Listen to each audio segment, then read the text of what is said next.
David Falk, you don't have to say it, I'll say it. You're arguably the preeminent sports agent and business agent, entrepreneur of all time, certainly in this universe, maybe in the galaxy. Thank you for being here. That's a very kind introduction. So currently, morphing from one of the biggest agencies in the world to where you are today, what are the differences? What's the changes? What exactly are you doing on the agency side? Although I've always sort of been a little bit of a contrarian in business. And I had a small company called Fame. We had 24 employees and 40 clients. I sold it in 1998 to SFX, and within 2 years, we had 900 employees and 1,100 clients. And they turned around and sold SFX to Clear Channel. And I really didn't enjoy the sort of the large New York Exchange, corporate culture. So I sort of went on my own. In '07, I relaunched Fame when Clear Channel got out of the business as Live Nation. And I decided to be an ultra boutique. So in all the other entertainment companies like Lagardère and Wasserman and CAA and William Morris were gobbling up agencies and forming these enormous conglomerates, I decided I'd go the other way and be a boutique. And for me, it's been really fun because I have no personal issues. I have no ego issues. I have one partner, is a woman named Danielle Cantor, been with me for 15 years. It's great working with women. I have my personal assistant, Mary Ellen Nunes. And I'm watching all these mega agencies with enormous levels of overhead. They're cutting fees. They're providing marketing guarantees to the clients. It's like an intergalactic battle. And I'm just like on the sidelines sort of watching. And I'm enjoying, at this point in my life, it's more like being a teacher than being a deal maker. The deals have become very mechanical, as you know, Rick. In the collective bargaining agreement, 70% of all the contracts in basketball now are predetermined. You have wage scales for the rookies, you have maximums for the superstars, you have minimums for the low-level players, and a few salary cap exceptions, mid-level exceptions. 70% of the deals are precast. I could probably play golf every day and make the deals between putts. And so what I've come to enjoy the most is trying to be a mentor to young players, trying to teach them how to make, prudent business decisions, how to plan for life after basketball, how to deal with the media, which has become a preponderant issue. And that's very rewarding for me. It's also 28 hours a day. That's not possible. The job description you just said is imponderable, except for maybe one or two people, certainly David Falk. And most of the people out who talk about the industry the way you did are now out of the industry, not bitter, they're just out. What you've done now twice is parlay it into a better place, at least for you. I'm trying to evolve. I mean, as you get older, you have different priorities. I think I have a skill set and a level of experience I don't want to just walk away from. And at the same time, I don't want to try to be who I was 20 years ago. People say, God, why don't you sign more clients? I said, because I don't want to. I want to enjoy the relationships. I have a lot of, came up here last night and had dinner with Evan Turner on the Celtics. Tonight I'm going to have dinner with Jared Sullinger after the game. Yeah, he's got a game tonight. You better be careful. Absolutely. Okay. Yeah. After the game. And I really enjoy it. Like I enjoy spending the time with the young players. Yeah. And you're unencumbered relative to, you've always spoken your mind. But now you can speak your mind and everybody understands. It's the advice that's 30, 40 years of experience in business. Probably not the right question. The one thing you could change in the agency business, maybe it's more than that. What's wrong with the agency business today, and how would you change it? Well, I think that, first of all, it's not sufficiently regulated. And while everyone's complaining about too much government regulation, I'm not suggesting the government regulate it. The players' unions are supposed to regulate it. It's way too easy to get into. They don't discipline the people for blatantly violating the rules. We have a conflict of interest rule, which prohibits agents from representing management people. Right. So, for example, when Michael Jordan became an owner of the Wizards, I had like a Spanish Inquisition, 1,000-page report. I own a piece of the Wizards in the Cayman Islands or in the Isle of Man. I said, no, there's a rule. I'm honoring the rule. Very few people honor the rule. And so you have situations where some of these large agencies represent players on the team, managers on the team, general managers, coaches, and sometimes do the naming rights for the team. Now, that's a blatant conflict. Now, I'm not angry about that from a competitive standpoint because I'm not trying to sign a lot of players. But I think that the one unassailable fact is that in sports like football and basketball, where you have a salary capped environment and the owners and the players share the revenues in a fixed percentage relationship. Basketball is 50-50. Only way the players are going to make more money is to make the business better and grow the pie. And when you have these kinds of conflicts, all they do is retard the growth of the business. So if I could change one thing, I would want to clean up the business. I think it's gotten very corrupted. And I say it with no rancor or no competitive, that I can't compete. I'm competing on the level that I want to compete at. If I wanted to be bigger, I could sell to a large company. But the flip side of a corrupted business is that the athletes who are in most need of representation probably aren't getting what they need. All of the bankruptcy stories we see, the horribles, whose responsibility is that to make sure that these athletes mind their money and have enough to be comfortable? Well, I think, in large part, it's the athlete's responsibility, but they need help because they're not sophisticated. And I think that the way it works is that in any industry where you have a union, the union obligation is to negotiate the terms of wages, hours, and working conditions. So in basketball and football, baseball, the union in theory could negotiate all the player contracts, but they sub-license that right to the agents. And I think that the union has to do a far better job of controlling and managing the people that they're licensing. And when they break the rules, they should be severely punished because the clientele in the union is the one who ultimately suffers, the players. Is there an opportunity to clean up the agency business today, or is it so, are the monoliths basically running the institution so it's not possible? No, and who does it? I think it's very possible. I think that it has to become a priority. It hasn't been a priority. And I think you have to have an enforcement staff. Yeah. When people break the rules, then they have to be disciplined, and an example's got to be made. Michael Jordan, great friend. Everybody associates you with Michael Jordan, obviously one of many clients.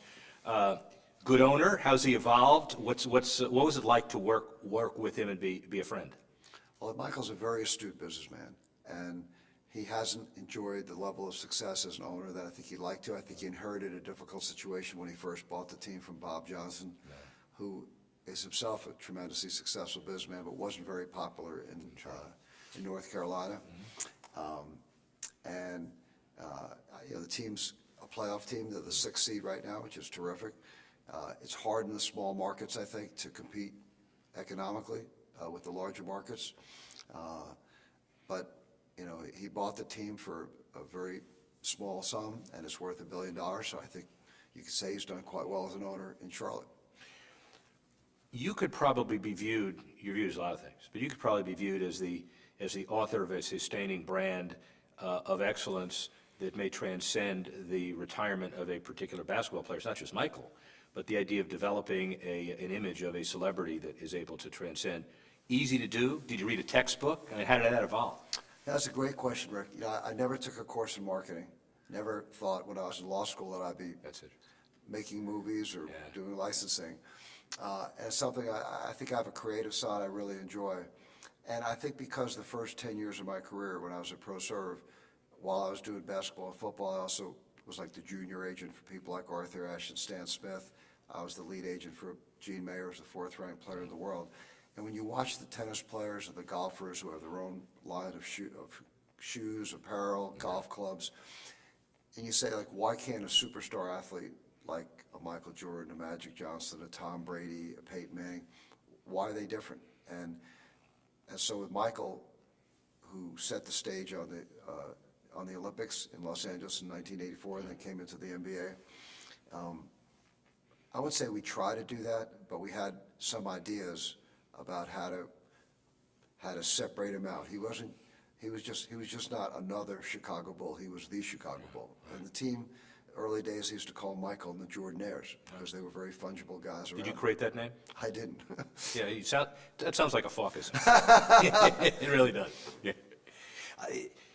Long-term power in the sports industry, 5 years from now, does it rest with the Nike/Under Armour/Adidas folks? Is it the television folks?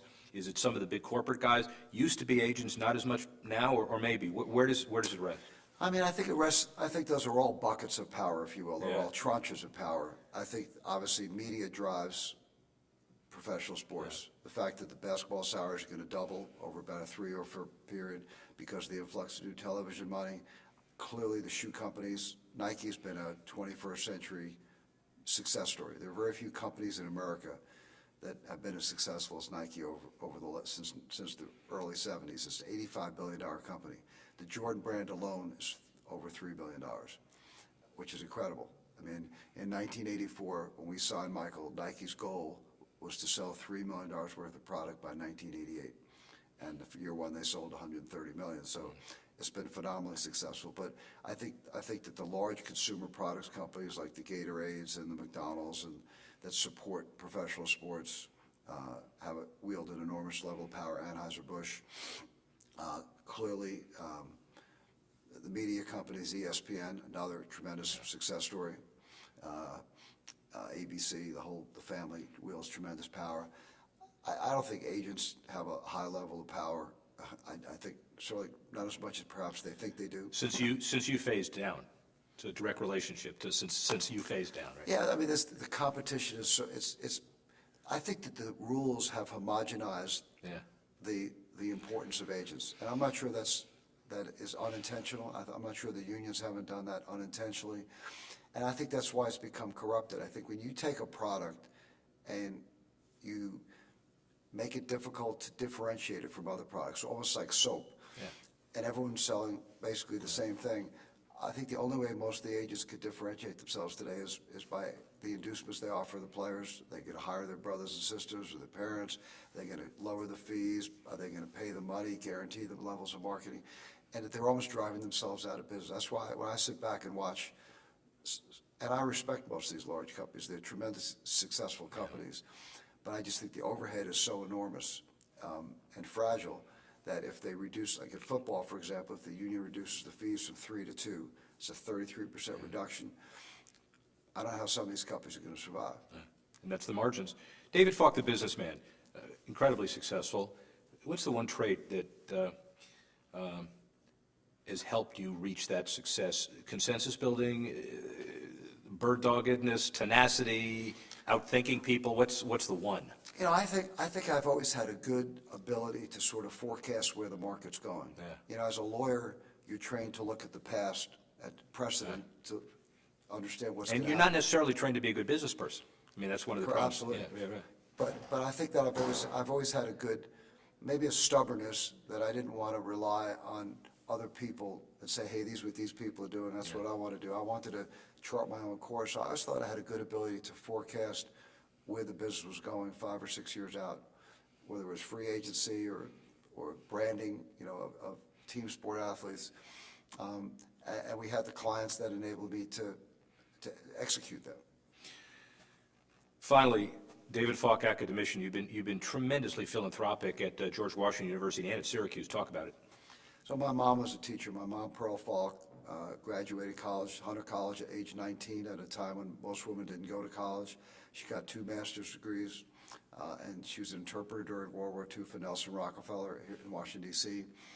And I always told her in college, I didn't really know what I meant by this, just sort of something, a loving pain to my mom. I used to say, one day I'm going to build a monument to your name.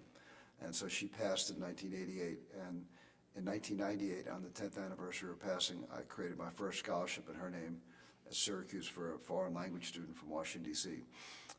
And then 10 years ago, I did my first endowment to start the David Falk Center for Sport Management at Syracuse. And then I augmented that a little later on with a larger gift, and we created our own college, the Falk College of Sport and Human Dynamics. And I love it. I go up and teach 3 or 4 times a year. I teach on Skype. We have our annual board meeting next week. We've created an advisory board, Rick, of superstars in the industry, people like Sandy Montag. We have David Levy, who's the head of Falk, of Turner Broadcasting, John Waltack, who runs ESPN. These people teach, they provide internships, they provide capstones for the students, and it's something that I'm incredibly proud to be associated with.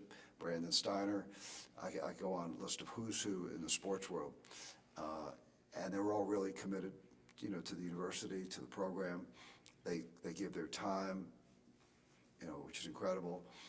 They've endowed rooms in the college, you know, conference rooms and classrooms, and I swell with pride to think that in 10 years we've started from scratch and created one of the top sports management programs in the country. Differentiate yourself from most in a very, very cluttered environment, business, law, management, marketing, whatever. Too cluttered? It's very cluttered. There are 400 sport management programs in the country, but I think what makes Syracuse, our program, so special is A, we have this amazing advisory board, and B, we have been fortunate to acquire some really, really talented professors. Rick Burton, who's your coworker on your book, is a superstar. He was the head of the U.S. Olympic Committee in marketing. He ran the Australian Basketball League. He ran the Sports Management School at Warsaw. We have Dennis Denninger, who's a three-time Emmy Award winner at ESPN. Rodney Paul is one of the top sports economists in the country. So we have these superstar professors and this advisory board of practitioners. So you have the academic side and the practical side. And it's not like you're reading a book. You're talking to the people who have done it. You're not riding off in any sunset. How's your golf game? My golf game is good. I'm down to an 8. Okay. Is it a real 8 or is it agent 8? No, it's a real 8. I don't play as much as I used to, but maybe I'm a little more relaxed about it. You are an inspiration, everybody. Thank you very much, David Falk. Enjoy it. Thanks. That was great.